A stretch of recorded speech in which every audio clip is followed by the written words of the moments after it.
Welcome to the Purposeful MD podcast.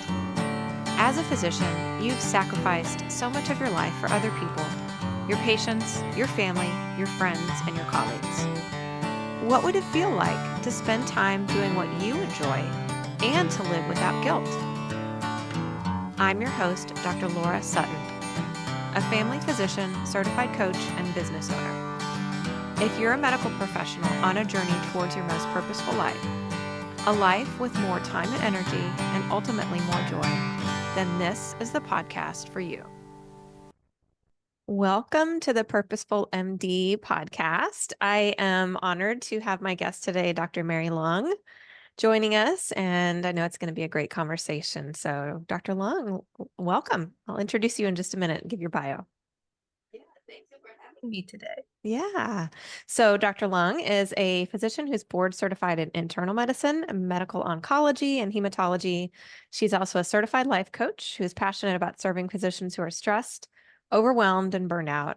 From the depths of her own experience of burnout, Dr. Mary founded Shining with Gratitude MD, company dedicated to coach physicians. Her hope for physicians is to rediscover joy in life and medicine. Dr. Mary enjoys spending time with her family on a beach, and her favorite food is chocolate. So happy to have you, Dr. Leung. Thanks for joining me. Yeah, thank you. Yeah. So tell us about your journey. And I looked a little bit on your website and how you got into coaching, but just tell us your, yeah, tell us your perspective and how you got started. I think before the pandemic, I had no clue what coaching outside of sports was. And I've been attending, I think now it's like almost 14 years since I finished my fellowship. And I've been working in the same job. The job itself has changed, from private practice to a group practice that is a part of a big institution, but I'm still basically in the same job. So I think just looking back, I was actually burned out very quickly, very early on. I was very early on carrying a heavy load of patients. When I first started, I was not really told that I was replacing a retiring physician just, within 3 months. And very quickly, I was just seeing, more than 20 patients a day, both hematology and oncology. And at that time, I had small kids and I was just going home late at night, just charting nights and weekends. So, it was just day in and day out. I was just going through the motions, not really living, not really able to interact with the patients because I was just so exhausted. And I went into, oncology especially, was to really have that long-term relationship with patients and really, have that human connection. And I couldn't have that. And I didn't really feel like going out with my friends for a while too, because I was just so tired. I was so drained until the pandemic came. And of course, no one wanted the pandemic, but that was actually a time of break for me because I wasn't the first line workers. I was still seeing patients, but only a third of the patients I was seeing. So then I got a taste of, oh, going home on time was even earlier than my scheduled time. That was wonderful. I had time to spend with my family, really, had time to interact with my patients and the energy to do that. So around that time, I was able to have extra time to explore things outside of work. And so I found out something called life coaching, and it was, physician by physicians for physicians. I was like, interesting. I would do anything to make my life better. So I just joined the, group program for women physicians. And there I learned about, how we think about things and that affects how our feelings are and, how we would act differently according to our different emotions, and of course our results are different. I was thinking that makes so much sense. And so then I wanted to learn more in depth about it. And of course, we physicians, we like to get to the bottom of things. So then I joined the life coaching certification program myself, not thinking that I would be a life coach, but just more for myself. And then around that same time, I was working with my coach because I was, my biggest problem was going home late when I was seeing the full load of patients. And by that time, I was already slowly getting back to the, a full swing of things. And so I was working on just really changing how I view things, how I work, how to be able to better concentrate and focus and changing the way that I see the day. And in about 3 months, I was able to, seeing the full load of patients, which is about 25 patients a day, and going home by 5:30 with all my charts done.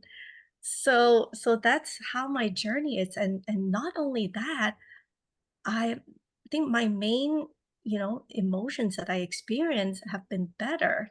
Before I was frustrated, annoyed, defeated, all these kind of unpleasant emotions that I spent most of my time in. And now I feel more grateful, more joyful, and content. So, not to say that I don't feel any of those unpleasant emotions, but it's just I spend more time in the pleasant emotions. I love that so much. Thank you for sharing all of that. So much that I hear in your story. I want to go back to what you said about before the pandemic. You said I was going through the motions and Mm, surviving.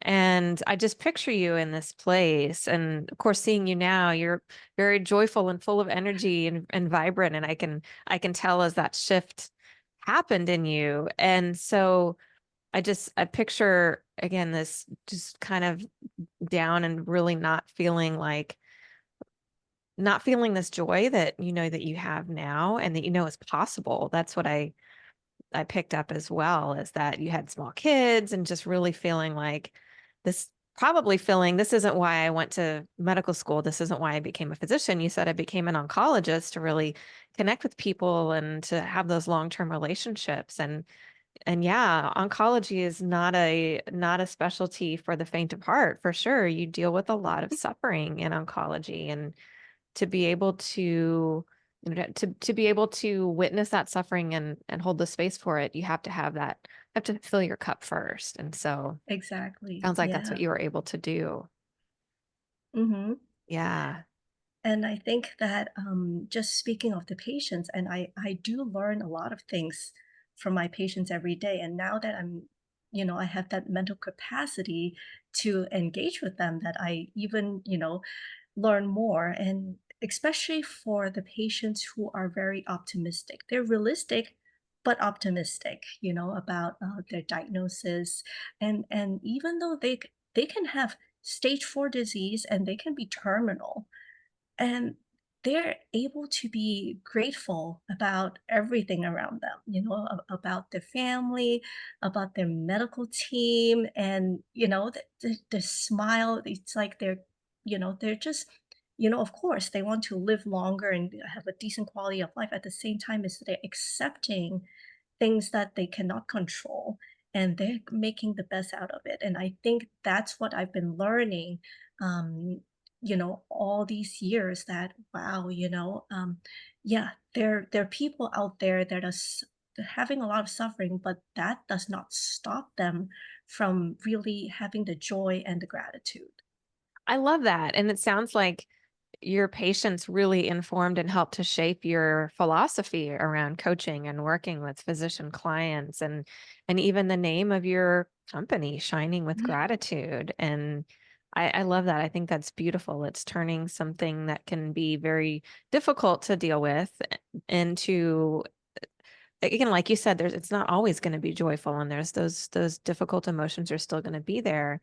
How can we deal with them and how can we work with them? So I that's lovely how you kind of interwoven the clinical practice and the coaching together. Yeah, and I do sometimes, just sneak in some little bit of coaching, with the patient, even with them. benign hematology patients. Sometimes we talk about the self-development books. I give them quote unquote assignments, to read. And I really, as I mentioned, I really enjoy those personal connections because I just think that, yeah, robots can, like AI, right? You can really diagnose the patient and treat the disease. But I think to treat them as a human being, it still takes a human being to do that. And for me, it's I have to be the human being first, rather than just doing and going through the motions. Yeah. Yeah. Something that I hear a lot is we have to be our own best client, right? Yeah. Our most important client as coaches ourselves. And you mentioned you working with a coach. And so I work with a coach too. I think we all need coaches and we all have blind spots and we all need to be able to see what are the things that we can do differently in order to be our best selves and show up as our best selves. I agree. And yes, I still work with a coach because, as you mentioned, yeah, when we're in it, sometimes we're really blindsided, and you just need. Sometimes it's just one sentence for the other person to point out, like, oh yeah, that's right. Yeah, yeah, for sure. So as I heard you talking, you were talking about this kind of arc where again, pre-pandemic, you had this more than full caseload.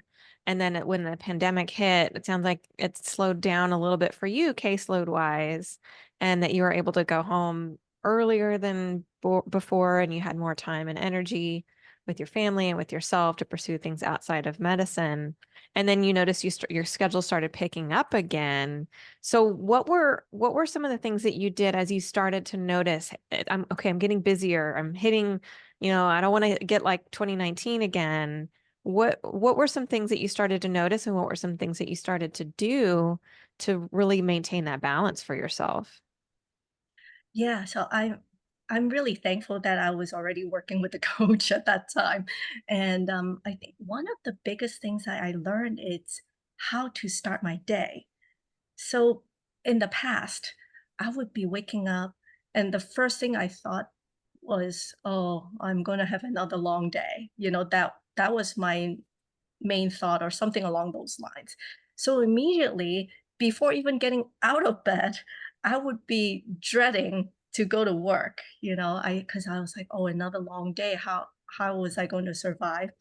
So I learned that, with coaching that, I'm in more control than I think, and I can really decide what to think about it.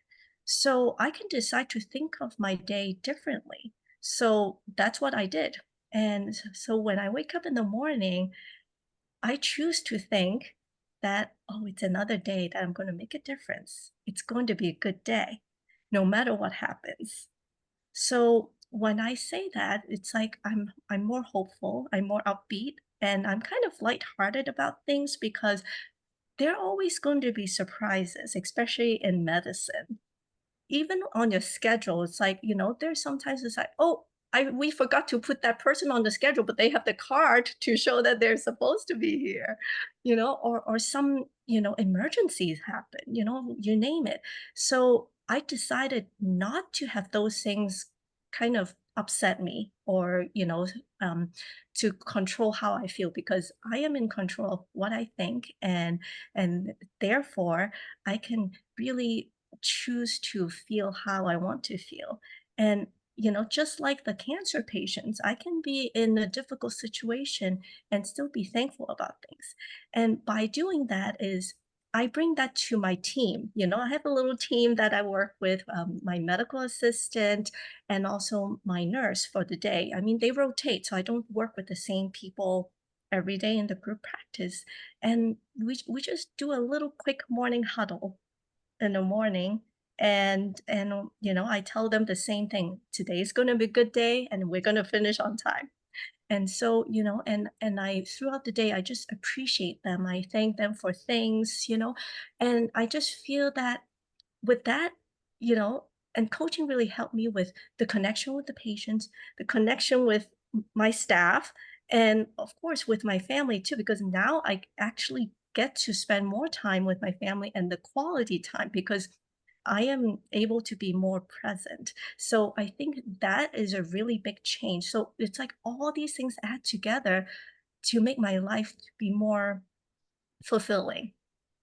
Oh, I love that. That just it sounds like that starting with gratitude really sets the tone for your day, and it just makes things probably flow much more easily. And instead of starting kind of at a low point and waiting for something else to happen to lift you up, you're starting at a higher point, and then you know that it's going to be a great day, and things might happen, but you're going to be able to handle it and just roll with it. Mhm. I love that. Yeah. How do you bring gratitude into your coaching practice, either as part of your own practice or with your clients? Yeah, so um, I asked them the same thing that my coach asked me, the very first session that I had. My coach asked me what went well. I I had that blank stare. I didn't know what to say. I was like, "What do you mean? I had nothing that was going well," you know? So then, of course, with practice and, the more, we seek, the more we find. So that's kind of like, I think that's kind of the gateway of gratitude, is to look for things that you're able to be thankful for. It doesn't have to be something that went well, or it could be something like, again, I have to use cancer as my example, is just because I have oncology patients all day long. It's like, so okay, you have this cancer diagnosis, but then you're thankful that, oh, it is an early stage, or or, oh, I'm actually tolerating chemo better than I thought. So I think that sometimes I also kind of point that out to patients who are not very used to being grateful about things, that, hey, you can look at it this way instead. So I think, I kind of do that. It's almost like habit now. I just don't think too much about it because I'm so used to doing it. It's like second nature, which is great. And I think that because I have the gratitude, that I think people sense it, and also I feel more abundant, more content because of that. Like I don't have to have the whole world, but yet I just feel like, I am enough and I have enough. Yeah. Yeah, that's so beautiful the way you say that, and this notion of the word that comes to mind for me is priming your brain, and that the more you look for it and the more we are actively seeking it, then the more we find. And I don't know who coined this term, but I've heard the term the Volkswagen effect. Like if you're looking for a certain car, a Volkswagen, then you see them everywhere. It's the Yeah. same type of concept where if we're looking for things to be grateful for, then we're going to find them. We're going to innately just have more things in our life to be grateful for because we're seeking them out. And Mhm. this concept that the universe gives us exactly what we need might not necessarily be what we want in the moment, but it gives us what we need. And the more positive things that we look for, we're literally rewiring our brain to continue to look for those things. Yes, yes, and then before you know it, you realize that, wow, your life has totally changed, even though the your circumstances are kind of still the same. Just like me, I'm still seeing the same number. I mean, still in the same practice, still seeing the same number of patients, but I'm going home 2.5 hours earlier, and I have more energy, and I am actually coaching other people. Even, I'm doing more, but I don't feel like I'm doing more. Yeah. Yeah, that's amazing that this just abundance and energy is coming from you to allow you to do more than you were doing 5, 6 years ago and with more Yeah. energy. So, yeah. So how else do you approach working with a physician who's burned out, who's unfulfilled? In addition to gratitude, what other things do you offer for physicians, tools or resources, or how would you approach somebody who comes to you and they're burned out? So I usually ask them, what do you want to do? Like, what is your goal? So for me, my main goal is I want to go home on time to so that I can spend it with my family. So I think one of the biggest things is that I, point out to them that if just remember your why, remember why you're doing what you're doing. Of course, none of us signed up to be charting machine, or clickers of all the boxes that we're supposed to check off for billing purposes, or or those measures that we're supposed to meet. So at the same time is there are means for us to be done because they have to be done as part of our job so that we can do something else that we really want to do. So I view that as yes, it is a task that we need to do, and we can do make the best out of it. So I kind of, share that, with my clients, and just be that, yes, of course, ultimately, the system has to change. And, I think a lot of us are really doing things to help change that. And at the same time is it will take a while for the system to change. So right now it's individually you can do something about yourself to take care of yourself, because that's the other thing. It's like, you got to take care of yourself before you can fully take great care of other people, because as you said earlier, you got to fill your cup first to be able to pour it out for other people. So before talking about the actual techniques of how to really do the charting and the efficiency at work, it's really to a lot of it is to work on the mind and how to think things differently. Yeah. I find that a lot with my clients as well as yes, the frustration is in the charting, but it's not necessarily with the charting so much. And the charting brings about is this lack of control, lack of agency. You mentioned about feeling like we yes, the system is changing and it's changing slowly, but there are things that we can do. I do see that in a lot of physicians who see coaching as this feeling of powerlessness. And I think as coaches, we need to encourage our clients that, yeah, there are things you can do to regain that power and regain that agency, take control of your time and your energy. And gratitude is one of the tools and can be a very, very strong tool. So it sounds like you really start with the client where they are, help them, like you said, remember their why, what's their goal, and then we can use those different tools to work towards the goal. Yeah. So what do you do to fill your cup? Going to the beach and chocolate, you mentioned. So say more about either of those two things, or what do you do? Yeah, sure. So about the chocolate part, it's actually, yeah, the whole office knows, and actually a lot of my patients know that I love chocolate. I think that actually started with my grandfather. He loved chocolate. Well, he lived till he was 95 years old. And so I had this secret belief, not so secret now, that maybe if I eat more chocolate, I could be, have that longevity too, right? But that, more seriously, it's I think he passed on that loving chocolate gene to my mom and my mom to me. So for me, it's kind of like that connection with my family. Mm. Besides, I love the sweets. So yeah. So I mean, I do it in moderation. I don't eat the whole bag of chocolate in a day.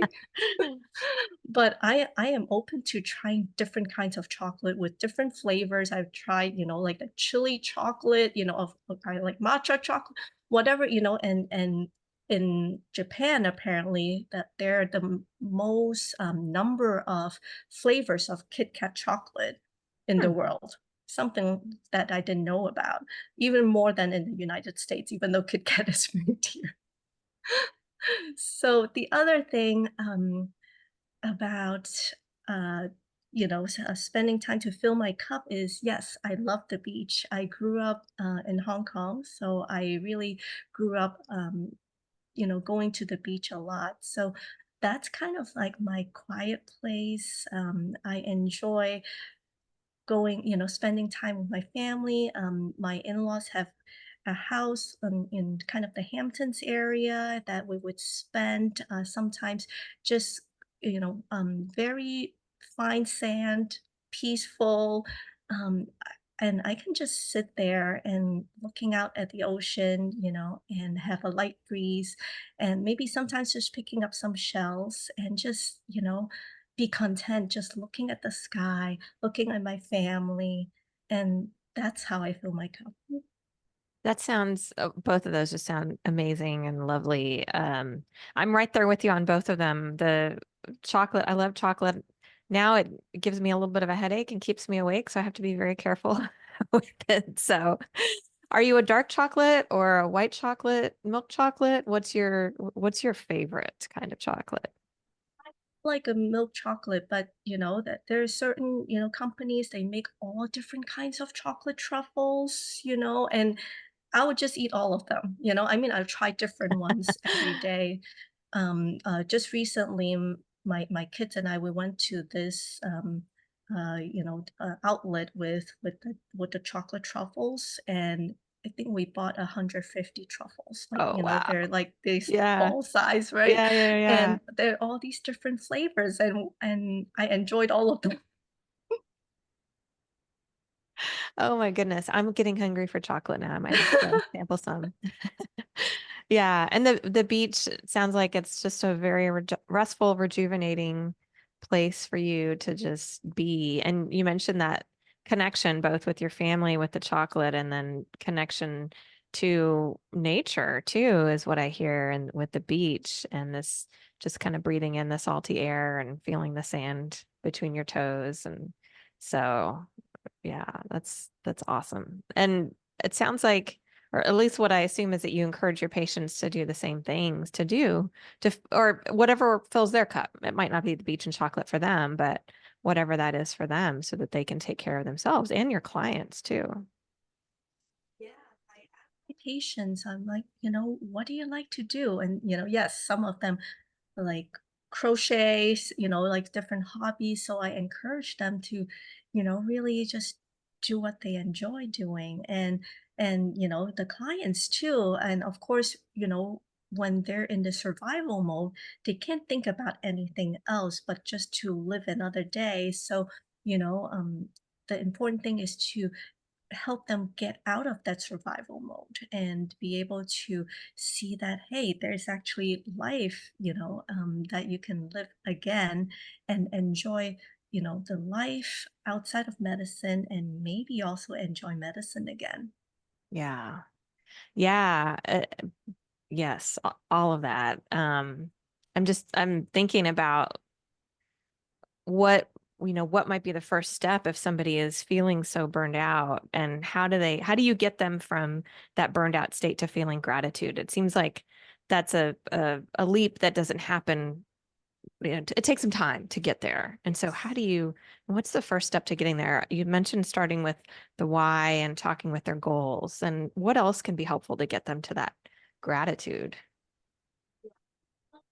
Um, Most important thing is to really know yourself better, to pay attention to yourself of how you're feeling, and what is the biggest problem, or what is the biggest thing that is making you feel the way that you're feeling? What is draining you the most? So, a lot of times is the physicians are able to really share with me that, oh, it is the charting, and what about the charting? And unfortunately, a lot of times it's all of it, the obligation to do it, and the time it takes, and of course, a lot of times it also includes part of it, wanting it to be perfect, so the perfectionism and all those things. So it takes time to, kind of tease out everything, to talk about it. I think it's, for me, it's just really helpful to just get that big idea in the beginning, to say that, oh, this is the thing. And of course, um, as we go on, we may find more other things to add to the burnout. At the same time, is if we can take care of the big thing, that is a big burden, that we can take out, off the backpack. of really a lot of weight. So I think that's how I approach patients or Yeah. physicians. Yeah. It sounds like if they can, you mentioned getting that burden out of their backpack, if they can release some of that, then they have more energy, they have more room for the joy and the gratitude in their life, and they can kind of start to see the light at the end of the tunnel as you did. So, yeah. Well, thank you, Dr. Leung. It's been so wonderful to talk to you. Is there anything else that you'd like to share with our listeners? Want to thank you also for having me today. And I just want to, just some last words. I really appreciate the opportunity to learn more how to be grateful, and I think that is, as you mentioned earlier, is such an important tool, and we all have it. We may not be able to, do it easily right away, but this is a muscle that we can build. And by being grateful, it opens up our horizon to see other things and to see things differently, and to really approach life in a more pleasant way, and even during hard times. Yeah, it's so true. I love that so much. Thank you so much. We will definitely share your social media links. So your website is shiningwithgratitudemd.com. We'll put that in the show notes. And we'll also put a link to your blog and your email and your Facebook and LinkedIn as well. I know you're very active on both of those platforms and sharing your thoughts and your wisdom with us. Thank you so much for being here, Dr. Long. It's great to have you. Thank you for having me today. Thank you for watching The Purposeful MD on YouTube. If you like what you see, please like and subscribe. Please also visit www.thepurposefulmd.com for free downloads or to discuss working with me as your coach.